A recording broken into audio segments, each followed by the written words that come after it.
our study this evening. But it's good for us to kind of review just a little bit what we talked about last week, because it sets the foundation for what we're going to talk about today. If you go back and look at the last part of what we discussed last week from Hebrews chapter 10, and particularly verses 37 and 38, the writer there is quoting from the book of Habakkuk, and he's making application to his audience, first century Jewish Christians. He says, "For yet in a very little while, he who is coming will come and will not delay. But my righteous one shall live by faith.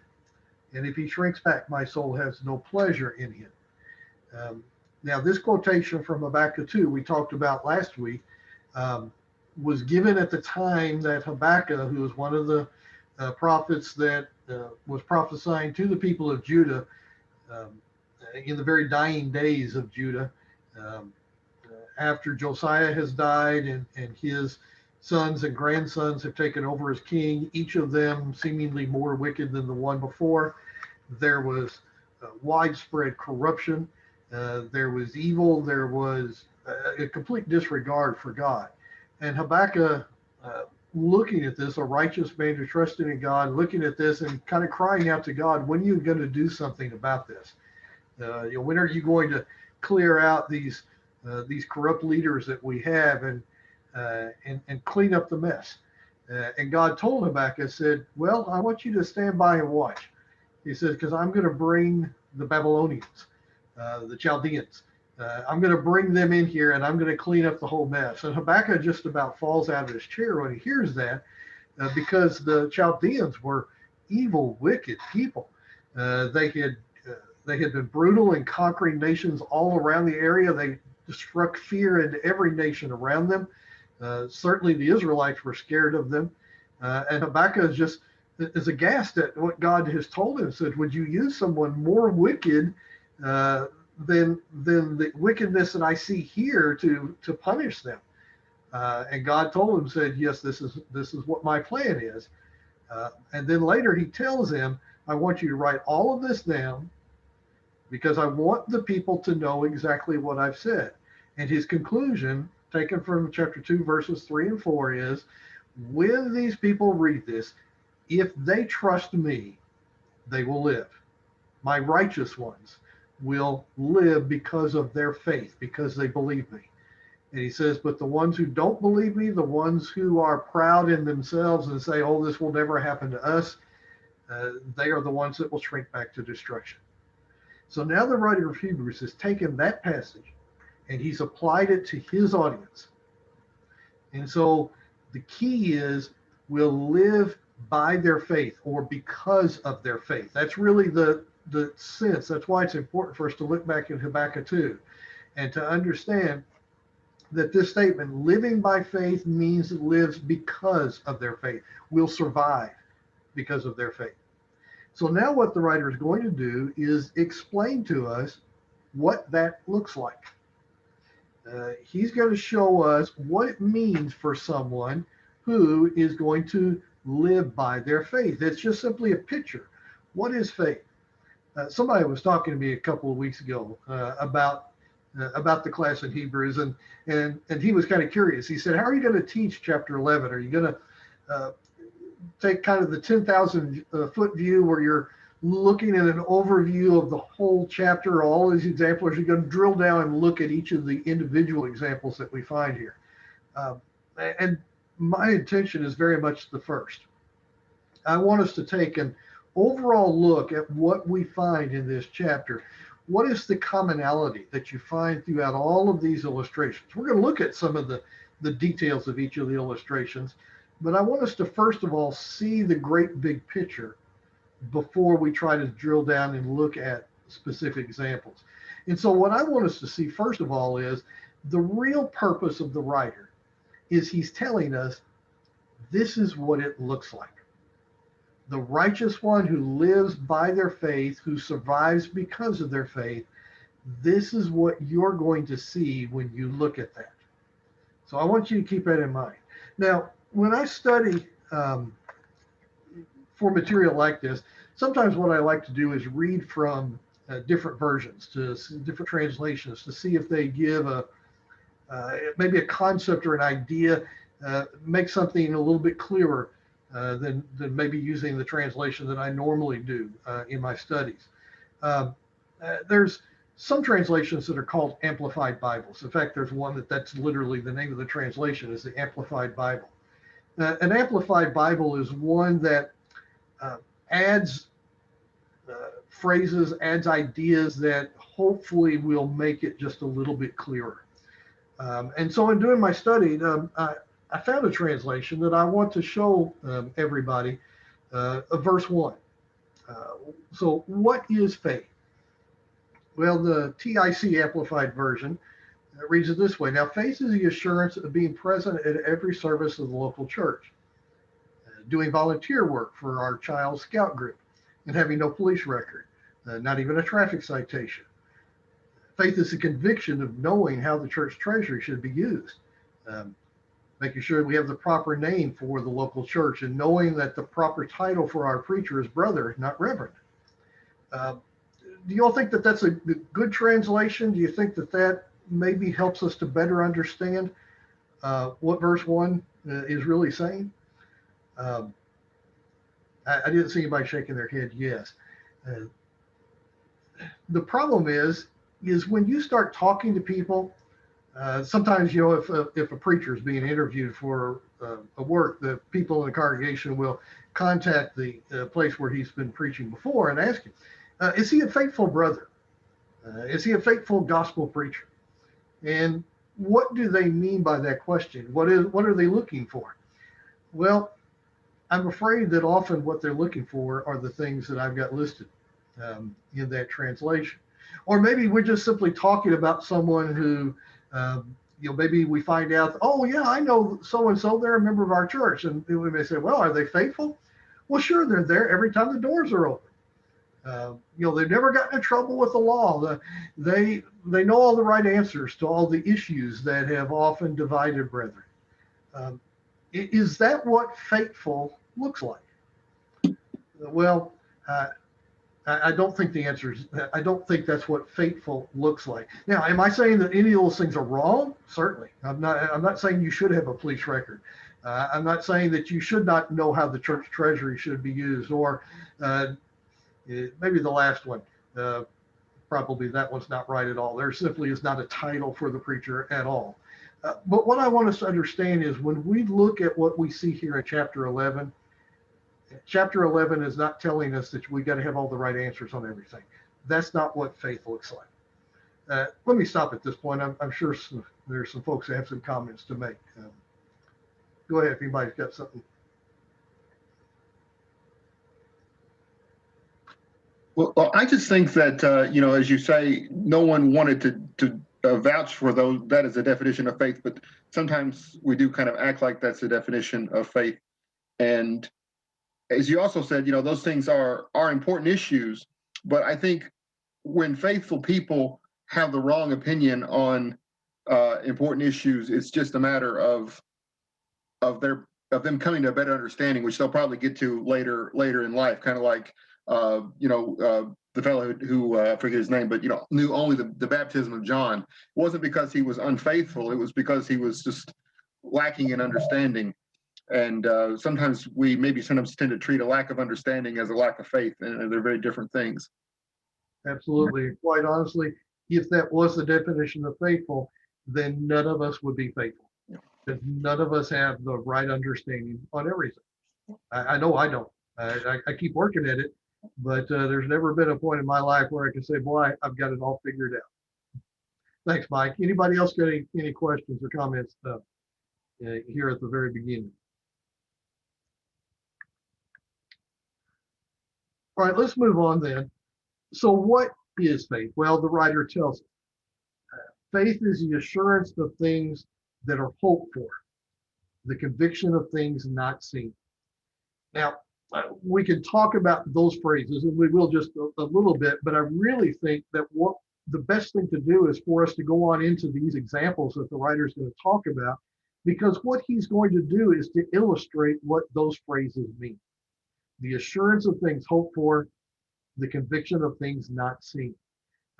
One comment I will make is that these terms, assurance and conviction, were in fact legal terms. Um, Particularly the idea of conviction is in fact something that we still have in our legal terminology today. When someone is brought to court and they are charged with a crime, and particularly if we have a jury involved in that, it is very much something that is done by faith. I've been on jury duty before, and I know that the questions that the judge and the lawyers will ask, what they're trying to determine is if I know anything at all about the crime for which this person has been charged, or the person who's been charged, or the victims of the crime. And we try very hard to make sure that the people who are going to sit in judgment of this know nothing ahead of time. They have never seen the crime. They don't know any of the evidence of the crime. They don't know the people that are involved. They're completely blank pages. And then during the trial, evidence will be presented of things they have never seen, with the intention of either convincing them that this person did do something that they never saw, or leaving enough doubt that they're just not sure that this person had done whatever it was that they were charged to do. That's essentially what faith is. What God is doing is saying, I did this, and I'm going to show you the evidence of that. Do you believe me? That's ultimately what faith is. The assurance of things that are hoped for, the conviction of the things that you have not seen. So let's look now at what the writer has to say. In verse 2, he tells us, you want to see what faith looks like? Where are we going to find it? We're going to find it in the men of old. We often will hear people talk about it and say, well, the Old Testament is law, the New Testament is faith. Well, the writer of Hebrews sure didn't look at it that way. He says, I want to share what faith is, and I'm going to go to the Old Testament to show you what faith looks like. Not only am I going to show you what faith looks like, but I'm going to prove to you that these people gained the approval of God because of their faith, not because they kept the law. And again, there's that distinction that we make. We say, well, the Old Testament is law, the New Testament is faith, or is grace. And again, that's a distinction the writer of Hebrews does not understand. It certainly does not agree with. He's going to show us that faith and approval is something that we find in the Old Testament. And it is something that these men have in fact demonstrated to us. And he starts with where it must always start: creation. Sometimes you'll hear people say, well, what's the big deal whether I believe in a special creation of God or whether I believe in evolutionary forces that brought all of this about? Well, there's a reason why there's a difference, because that's the foundation of where it all starts. It's how the Bible began, and the writer of Hebrews is reminding us that's where faith starts. Faith starts with the absolute belief that an eternal God spoke. Notice there, the emphasis on spoke, and he made everything from nothing. And that's where our faith must start. We must believe in eternal God that through his power that is beyond our capability to understand could make everything from nothing. That's where this writer starts. That's where our faith must start.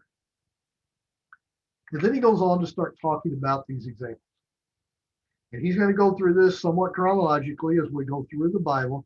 But what he's going to do is he's going to pick out these characters, and he's going to pull out usually just one thing from their life, or in the case of Abraham and a few others, maybe, and Moses, we're going to see some multiple things from their lives. But each time, what he's going to do is he's going to take just an aspect of the story of their life, and he's going to show that how that aspect of their life demonstrated their faith in God. He starts with Abel. And he says, Abel offered to God a better sacrifice than Cain.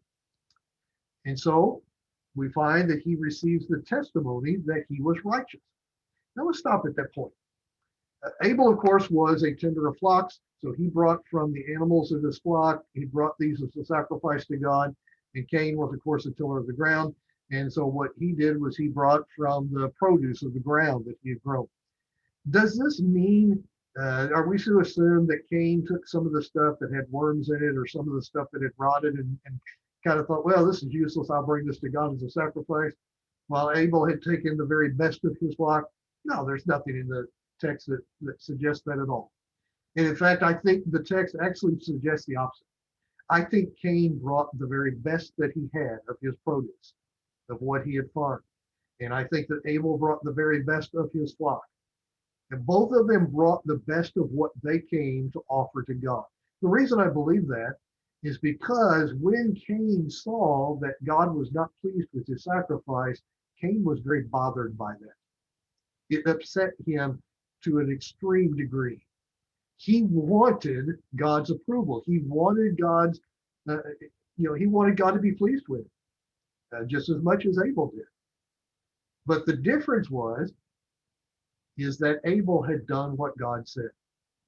Now, I remember a congregation where I used to preach many years ago. There was one man who used to argue, no, we don't know that God said anything.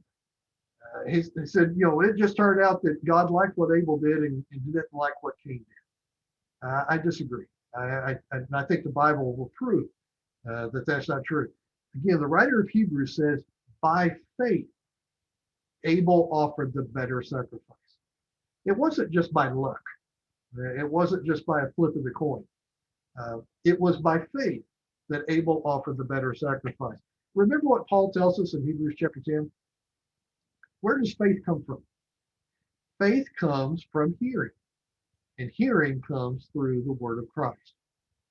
So even though we don't have a recorded command of God, we have by necessary implication.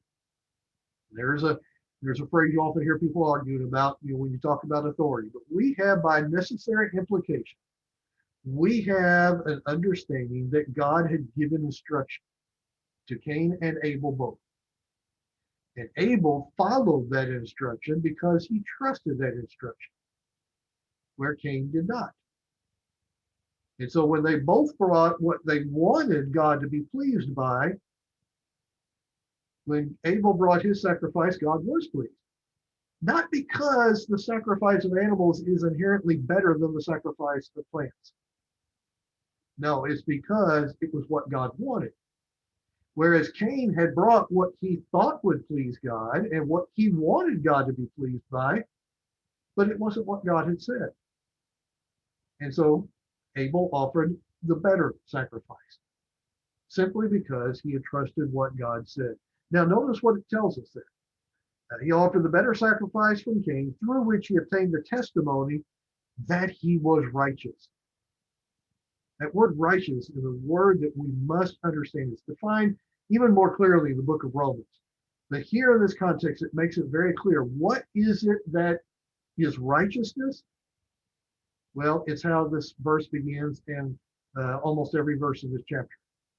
By faith. Living by faith, walking by faith. That is what is righteousness. And we're going to see that in a moment, made clear even in this chapter. We need to understand that righteousness does not necessarily mean you've done all the right things, but righteousness means that you have listened to God, that you have believed God. And that's how you obtain the testimony that you are righteous. Now it says that God testified about his gifts, and through faith, though he is dead, he still speaks.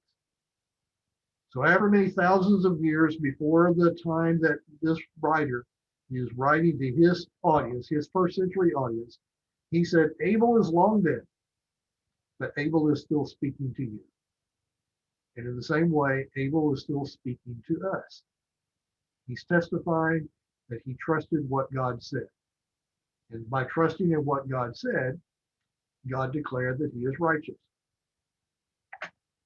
In verse 5, one of the characters of the Bible that I just wish I knew more about.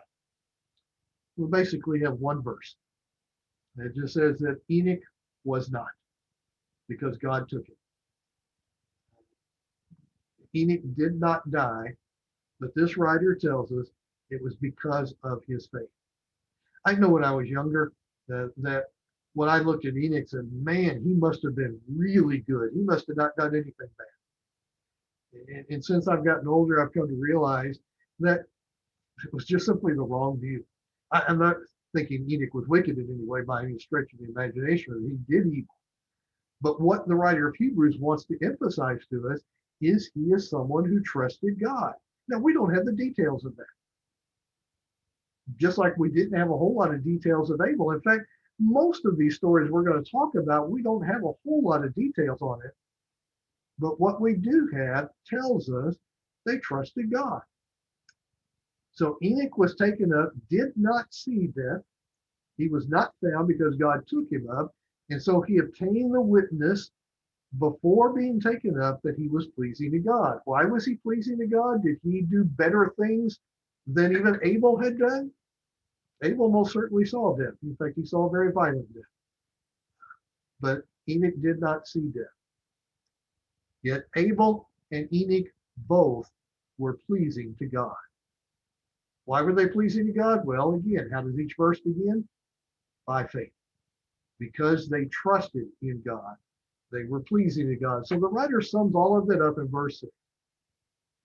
Without faith, it is impossible to please him. Now, he's only given us 2 examples to this point, but he's already brought us to the conclusion of what he actually talked about back in chapter 10. The righteous will live by faith. The ones who doubt will die because of that, because of the lack of faith. Here the writer again makes this point. Without faith, it is impossible to please God. I once asked in a Bible class, I was teaching a Bible class on faith. And I asked the people in the class, I want you to consider for a moment 2 men who come in to worship God. I use their assembly and their congregation as an example. I said they sit right next to each other. So they're both just as close to the front. They sing just as loudly. They pray just as fervently. They participate in the worship exactly the same. One of them does it because he wants to, because he knows that's what God is calling him to do. He wants to please God. And the other one does it because he feels like he's required to do it. I ask, is there any difference before God with those 2 men? I guess not surprisingly, the first man who answered said, no, there's not a bit of difference. And I disagreed with him. I told him that. I believe that this passage makes it very clear that if we're doing something without faith, it does not matter what we're doing. But if we're doing it because of faith, then it's not what we're doing, but it's because of the faith that we are pleasing to God. The fact is that there's a lot of people who do a lot of good works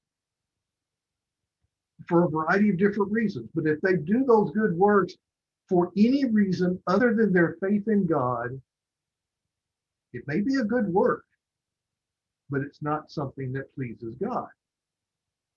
Now that's the conclusion of what we have to see in this verse. Without faith, it is impossible to please him, because he who comes to God must believe that he is. Again, we go back to the very beginning. We must start with that eternal God, and that he has promised something, that he has a reward promised for those who seek him, who believe in him. This idea of seeking is something we're going to see more and more as we go through this chapter, both this week and next week. Let me pause at this point and see if anybody's got any comments down through verse 6.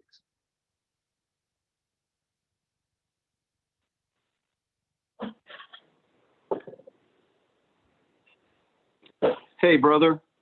Yes, Dempsey. Yes, thank you so much for all of your studies.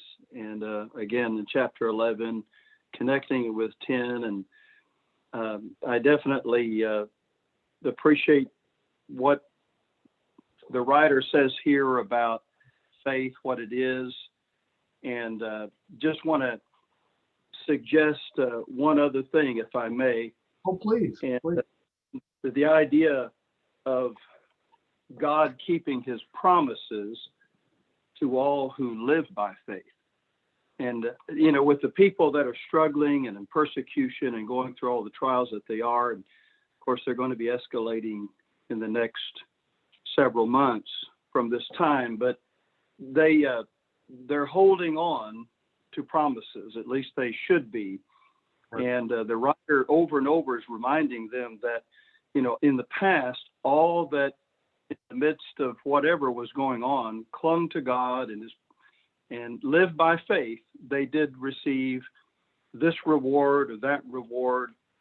And he'll mention the promises. Even in verse 6, he'll say, God is also a rewarder of those who seek him.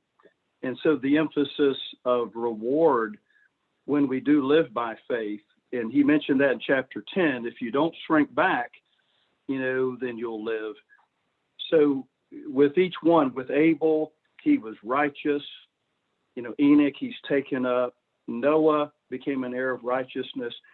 Really, in every single case, the reward, or at least a big part of that reward, is mentioned. Mm-hmm. Now, as he gets on into the letter, he'll say, all these died without receiving the promises, verse 13. And I think that's, the great promises of the Christ coming and the completeness that is in Jesus. And then he'll finish with a singular, because God had provided something better for us, and they did not receive what was promised. So you got the singular promise at that point, because It's the last thing remaining was Jesus bringing in completeness, which he's about to do in destroying that religious system based on law completely. But you've got over and over this repetition that faith is essential to receiving the promise, but God always keeps his promises. And He just gives over and over the example of how good God is to each one of these people because they did live by faith. Right, absolutely. And you mentioned there in verse 6, that idea of believe, it's very much a two-part thing there, that we believe that God is and that he's a rewarder of those who seek him. James, of course, talked about the demons that believed God and shuddered in fear, but they didn't trust, they didn't have faith in him. And they obviously are not saved.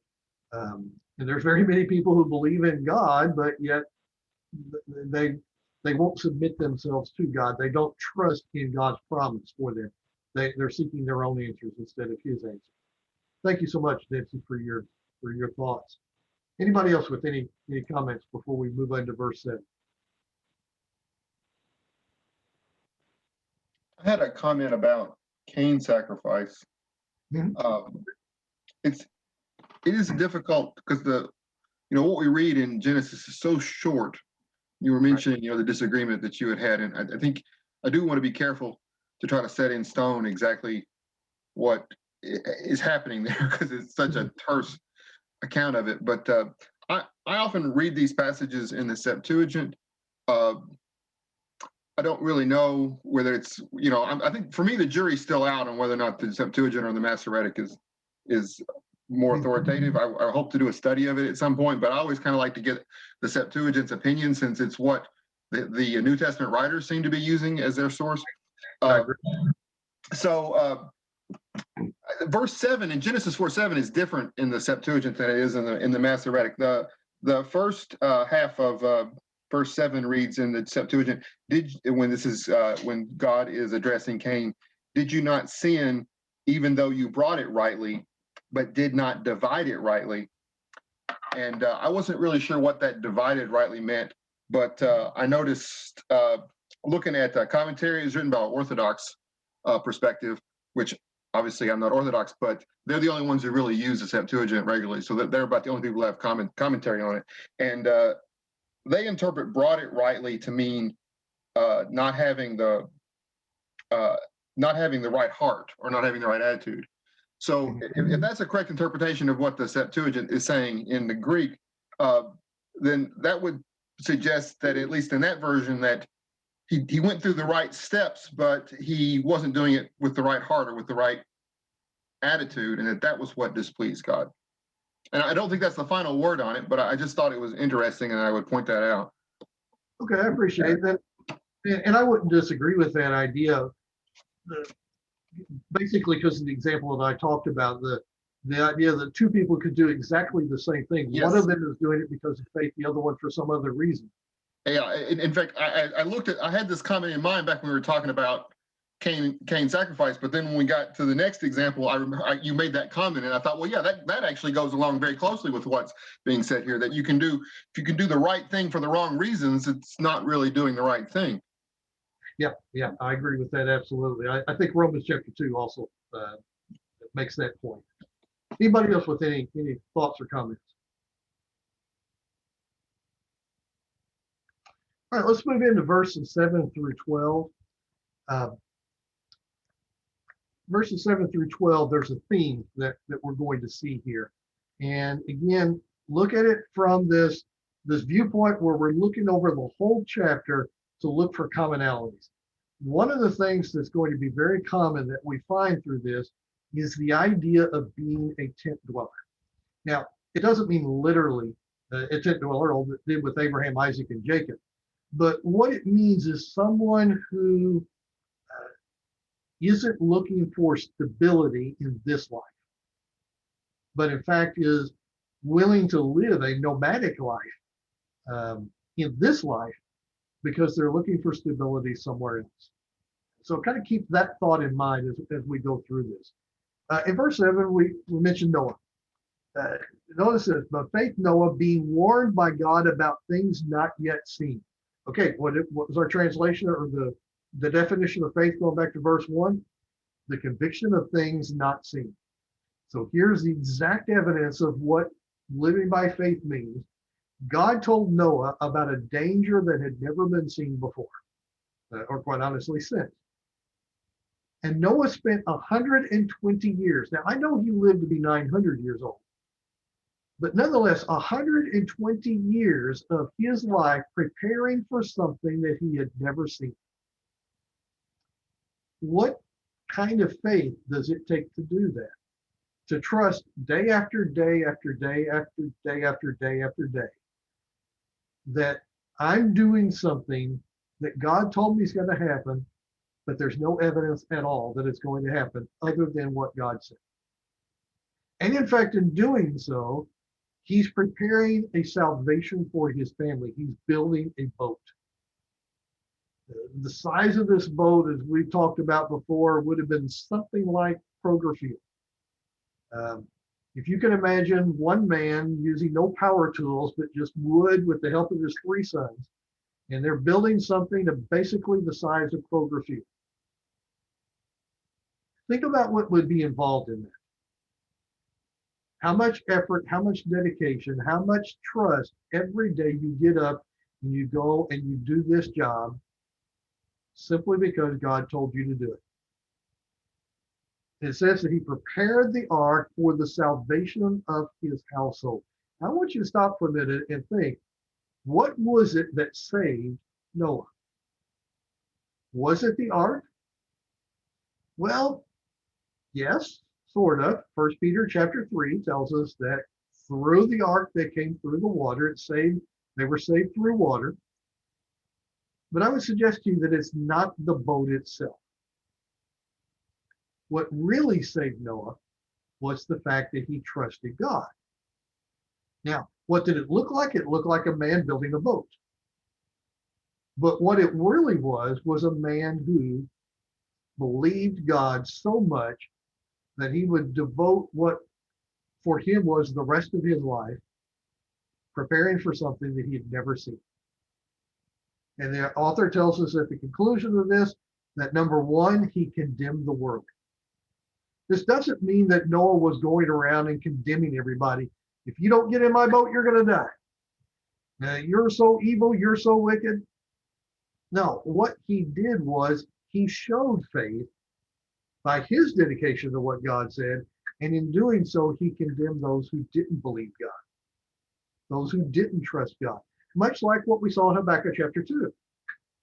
God said to Habakkuk, write these things down. The righteous one will live by his faith. The one who shrinks back will shrink back to destruction. The proud one. The righteous one living by his faith, what does he do? He condemns the one who doesn't believe, simply because he shows this is what faith is. This is what trust looks like. And that's what Noah did. He condemned the world because they all had opportunity to trust God. None of them did except for he and his family. In verse 8, we find for the first time Abraham introduced. By faith, Abraham, when he was called. I want you to stop and think about that for a moment. Abraham was 75 years old, we're told in Genesis chapter 12. And God called him and told him to leave. Now, where I used to preach, there was a couple in that congregation, loved them dearly. And the husband would come home sometimes on Fridays, come home from work, and he would tell his wife and said, pack a bag, we're going out for the weekend. He wouldn't tell her where they were going. He just said, pack a bag, we're going for the weekend. Because she trusted him, she would pack the bag for a weekend, would get in the car, and just let him drive. Now, after the first couple of times, it became very clear they were always going to Gatlinburg. That was where he liked to go. But that she trusted in him because he was her husband, she was his wife, and she trusted him. She didn't have to worry that he was going to take her to some place that would be harmful for her, that they would not come back, that they would, leave the children. She trusted in what he said. That's what God said to Abraham, but he didn't say a weekend. He didn't say, just grab a few clothes together and I'm going to take you somewhere and show you something, then you can come back. God said, I want you to leave. And by the implication, you're not coming back. Now, Abraham lived in Ur of the Chaldees. All indication from secular history is that was the greatest city of its time. God called Abraham and told him, says, I'm going to take you to a place that I will show you. He didn't tell him where he was going. I don't know whether Abraham even heard of the land of Canaan before this. Certainly, I doubt he'd ever seen it before. But God just simply told him, said, I'm going to take you to a land that I will show you. In other words, when you get there, I'll tell you. And so Abraham left his home, left his family, packed up all of his belongings, took his immediate family with him, and they traveled. And God led him to this place. And then when Abraham got there, God at one point took him up on a high hill and showed him, in fact, a place where Abraham had built an altar to God. He showed him all the land as far as he could see. And God told him, said, someday this is going to belong to you, or actually to your descendants. Now, at some point, Abraham might have been tempted to say, wait a minute. You called me and told me you were going to show me this land. Now you're telling me it's not going to be mine? That, in fact, it's going to be my descendants that are going to live here? Oh, and by the way, Abraham's carrying his house with him now. Abraham's living in a tent. He'd been living in a tent ever since they began traveling, and he's gotten to the place where God says, this is the land, and Abraham is still living in a tent. Now, there's cities all around here. We'll find that Abraham bought land from one of the men of one of the cities when his wife died. We'll find that there were lots of other cities in this land, some of them pretty powerful and pretty wealthy. But Abraham is living in a tent. In fact, Abraham is going to live in that tent for more than 100 years. He was 75 when God called him. He died at 180. So for 105 years, more than half of his life, Abraham lived in a tent. Not only Abraham, but also his son and his grandson continued to live in tents in Canaan. Like I said, there were plenty of cities in which they could have lived. Remember Lot, the nephew of Abraham, who had traveled with him, and their flocks had gotten so large that they couldn't stay together. Abraham gave Lot the first choice, and Lot looked at the land around Sodom and Gomorrah, well-watered, very fertile. And so we're told that Lot pitched his tents toward Sodom. It wasn't much later than that we come to Genesis 19, 2 angels came to Sodom in the evening. Lot was sitting in the gate of Sodom. When Lot saw them, he rose to meet them and bowed himself with his face to the earth and said, "My lords, please turn aside to your servant's tent."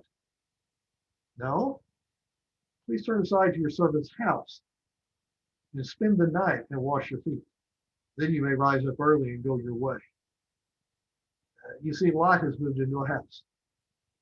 Abraham was still living in tents. Isaac was still living in a tent. Jacob, who was 15 years old when Abraham died, he was still living in a tent. But Lot made the choice to live in a house. And we see ultimately what that would cost Lot. It cost him everything.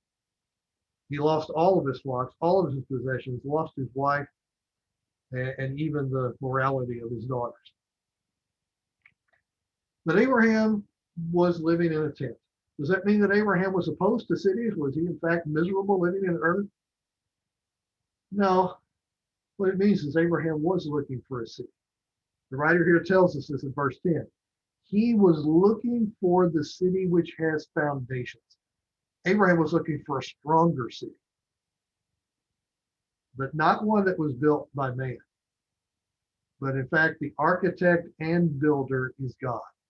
So notice there, the designer and the constructor of this city, the engineer of this city is God. What Abraham was looking is what cities have to offer: safety and community. You know, that's why people live in cities. They want to live in a place where they feel secure, particularly in those days when cities had walls that would protect them from invaders. They were looking for safety and security. They were looking for the sense of community, of belonging with other people together.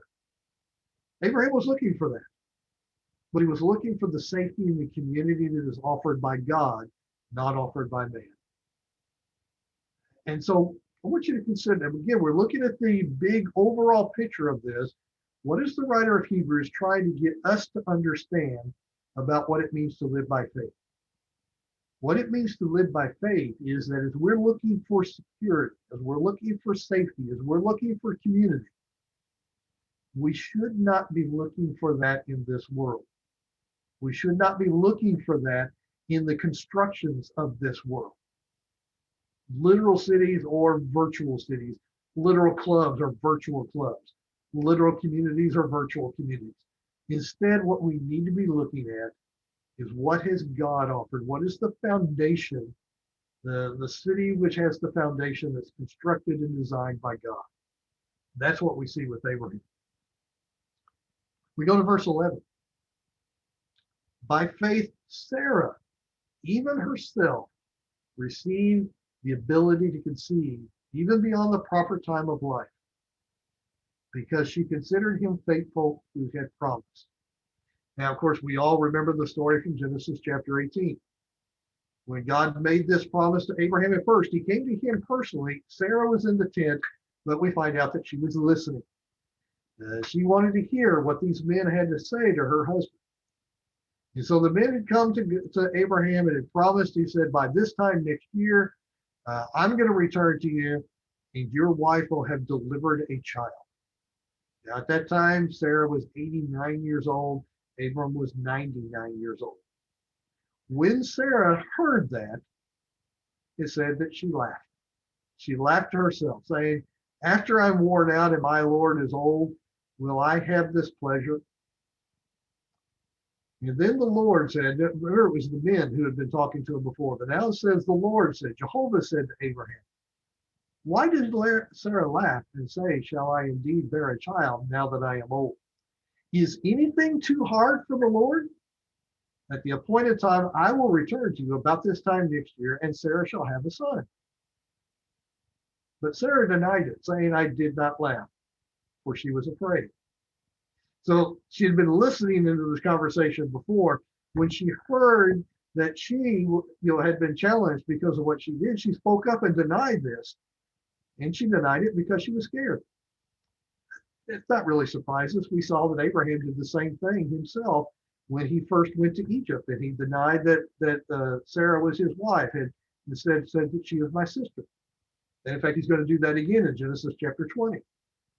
This time where she's 89 or 90 years old, he's again going to lie and say she's my sister because of fear.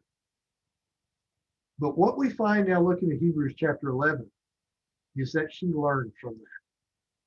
What I want us to see about that is faith is not perfect. When this writer is pulling out these examples from the Old Testament, he's not pulling out people that are perfect. We're going to see people that are flawed. Sometimes their faith struggled. Sometimes their faith was weak. These examples are good for me because there are times where my faith is weak. There's times where I struggle and I wonder, is it really possible for that to happen? But what we learn from this is when our faith is weak and when God has strengthened us, or when God has chastised us, or when God has brought us back to faith, that we can still live by our faith and still be pleasing to God because of our faith. So now the writer of Hebrews tells us that Sarah indeed did have faith. And because of her faith, she was able to bear a child at the age of 90 with a 100-year-old husband. Why? Because she believed in God's promise. That's the key of understanding what faith is. It's because she believed the promise of God. So then in verse 12, the writer sums that up and tells us an aged childless couple ends up having descendants beyond the ability to count. This is what God had promised to Abraham back in chapter 15. He brought him outside and he said, look toward the heaven and number the stars if you're able to number them. The experts tell us that on a really dark night in a clear sky without any light pollution around, that someone can count upward of 3,000 stars or so that are visible to the naked eye. I suspect Abraham started to try to count them and kind of told God, I said, I can't.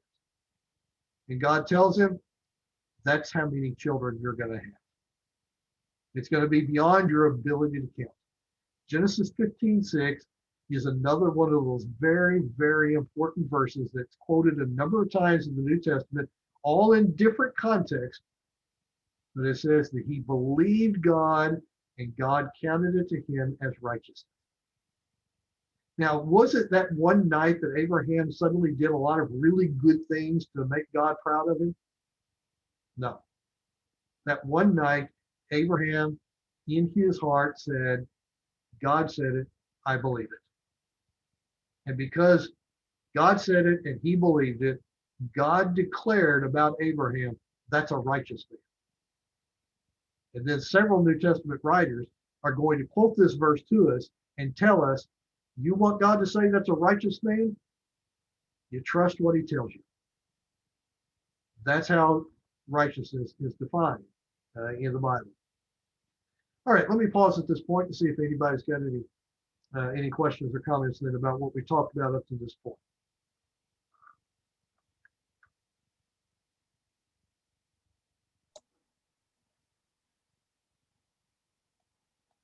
This isn't my comment, but when you were talking about Noah, I think you said something about Noah having faith, even though he didn't have evidence of what was coming. And Kit said he had evidence, that the evidence was that God had told him it was going to happen. Okay, good distinction to make. There's an evidence that we see with our own eyes, and then there's the evidence that comes from trusting in God. A very good point. We don't mean to disagree with you. I just think that really cuts to the heart of the matter when you can see. Mm-hmm. When you can see God telling you something as all the proof that you need. Probably we probably have that ability when we're 8 years old, and somewhere along the way we let the world take it away from us. I agree with that absolutely. Thank you, and thank you, son. Anybody else with any thoughts? All right, let's go into verses 13 and 14. This is what we'll conclude with in our lesson this evening. Again, we're looking at what is the big picture here. Verse 13, as Dipsy already mentioned, the writer says all of these died in faith without receiving the promise. It almost sounds like he contradicts himself. Where he had said earlier that they believed God, they believed in the promise of God, even though they hadn't seen it. But now it almost sounds like he's contradicting himself. He's saying, well, God fooled all of them. None of them actually received what God had promised. But as Nipsey pointed out, what they did see is they saw it in the distance. I talked about this last Sunday from Psalm 28 when we were using that as the basis of our lesson. How that David began that psalm with this desperate prayer of crying out to God about the difficulties and the evil and crying out for God to do something, and then concludes with this joyous praise of God because God has done what he asked. And as I talked about, it's not that David wrote the remainder of the psalm several years later after God had cleaned up the mess. It's because David, by faith, knew that God was going to do what he asked him to do, that God was going to do what was right. And so in David's mind, it's already done. That's what we're supposed to see with these people. Abel brought his sacrifice to God and knew that it was pleasing to God. We find that Noah built this ark, saving his family. Now, they were saved from the flood, and Noah lived to see that, lived 300 years after the flood. But that's not the only thing that he understood from this. He understood from this that God was going to replenish the earth, that God was going to bring essentially a permanent salvation. Noah didn't see that. And yet, by faith, he saw it. And Abraham, I've already talked about the fact that God brought him to the land, told him, said, this is the land that I promised to you. Oh, and in 400 years, your descendants are actually going to get that land. I've often made the point that Abraham and the land of Canaan, the only direct connection they had with that was the cave that he bought to bury his wife. He did not own anything else within that land. Even though God had promised it's all yours, Abraham only saw that from a distance. Isaac and Jacob only saw that from a distance. If you remember, Jacob died in Egypt. And so he never owned that land that was promised to him. The land that ultimately is named after him was never his. They died without receiving the promise. Yet, as the writer says, they welcomed them from a distance. And having confessed that they were strangers and exiles on the earth. So not only did they not receive the land, when they came to the land, they were aliens there. Now, I've had the opportunity to live overseas. We lived in Bulgaria for 4 years. For the most part, the Bulgarians treated us very well. But I never, ever forgot that I wasn't a citizen there, that was not my homeland. The people spoke a different language. The culture, the mindset was different. It was even worse than living in Indiana. Everything was completely different there. And I knew that wasn't my homeland. That wasn't where I belonged. And in the same way, Abraham knew that this was not yet his land. We know it because of the fact that when it was time for his son to have a wife, he said, not from these people. They're not our people. They're not God's people. They were strangers and aliens in all this, but they saw it from a distance. Let me take you back to Gospel of John, chapter 8. You remember this story where Jesus was talking to the Jews and they were being very critical of him. And he reminds them about Abraham. He says, your father Abraham rejoiced that he would see my day. He saw it and was glad. That absolutely confused those people. The Jews said, and you're not yet 50 years old. Have you seen Abraham? That's not a question. It's complete scoff and ridicule.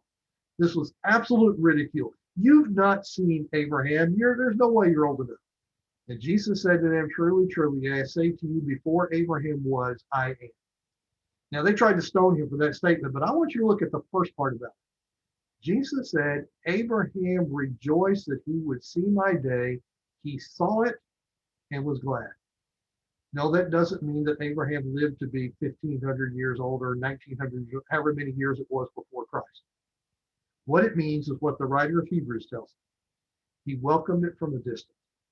By faith, he knew that what God had promised was going to come true because God promised it. And so in his mind, it happened. And he rejoiced that it happened. These are the men of old. Again, look at this, what we find here. Looking here, verse 13. All of these, he's already introduced this idea back in verse 2. All of these men of old, which is in contrast to the audience that he's writing to now, these last day saints. Go back to chapter 1. This is how Hebrews started. Long ago, at many times and in many ways, God spoke to our fathers through the prophets, but in these last days, he has spoken to us by his Son, whom he appointed the heir of all things, through whom also he created the world. So what the writer of Hebrews has done for us is say, this is what the men of old, this is essentially the Old Testament, and this is what is now. This is what God is doing for us through his Son. What do we see of the men of old? They believed God for this day. They believed God to see with faith what God has promised that he was going to do to them, for them, hundreds and thousands of years before. And he does it in his Son. So when we talk about these men of old, recognize what they were looking for. The writer there said in verse 13, or verse 14, they make it clear that they are seeking a country of their own. I mentioned we come back to this idea of seeking. Seeking is not just simply raising your eyes up and looking into the distance. I wonder what's out there. Seeking is someone who gets their walking shoes on and they just start out and they're looking for something. They're desperately searching to find something. That's this idea of seeking. These men and women were seeking something, and they were seeking a country of their own possession, not the country that they had left to follow the call of God. That's why I titled that previous section, The Idea of Living in Tents. If you live in a tent, by definition, by implication, this is not permanent. Where I am is not permanent. I'm going to be moving. When we build a home, that is much more the idea of permanent. When we build a house, it doesn't move. But if you're living in a tent, you're intending to move. These people were not looking for the physical country. They were looking for the country that is heavenly. Look at verse 15. If indeed they had been thinking of a country from which they went out, they would have opportunity to return.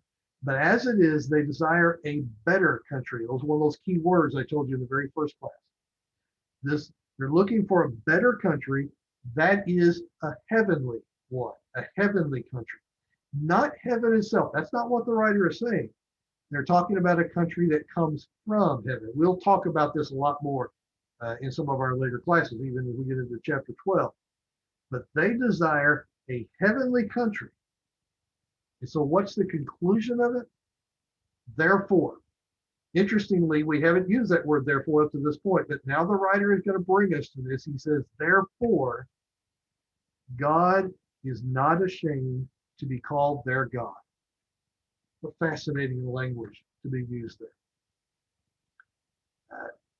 Quite honestly, there's a lot of things that I've done in my life, and every one of us can say the same thing. There's a lot of things that we've done in our lives that would make God ashamed to be associated with us. But it's not the things that the writer of Hebrews is talking about. It's the faith is what he's talking about. And if we are the type of people that will trust God simply because God said so, and that we're looking for what God has promised instead of looking for our own security, our own salvation, then God is not ashamed to be called our God. I love that language. I love that picture. Jesus told his disciples this in Matthew chapter 10. Whoever would confess me before men, I will confess him before my Father who's in heaven. Jesus wasn't talking about perfect behavior there. He was talking about people who would trust him. That no matter what the circumstances, they will say, Jesus is my Lord. And I'm going to trust him and I'm going to follow him. As opposed to those who would, in doubt, run away. That's what faith is. And that's why God would say he's not ashamed to be called their God. And so what do we find? It says God has prepared a city for them. God is not ashamed to be called their God. And so he has prepared this city, the city with foundations that we saw earlier in the chapter. It's designed by God, it's constructed by God, and it is ready for these people that would trust him. As I said, we're going to talk a lot more about this when we get into chapter 12. Anybody with any thoughts or comments here as we come to the end of what we're going to study tonight? You have a better idea of what faith really looks like?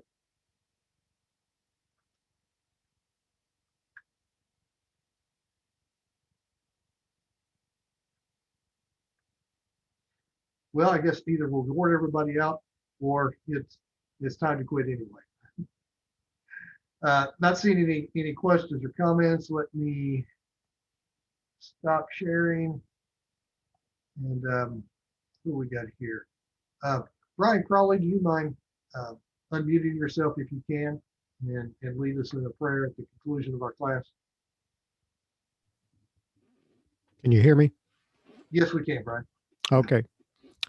Our Father in heaven, we thank you for the opportunity to study together this evening from the book of Hebrews. We thank you for Eddie's preparation and ability to present your word clearly and plainly.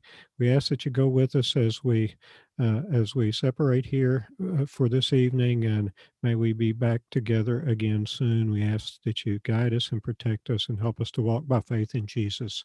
In his name we pray. Amen. Amen.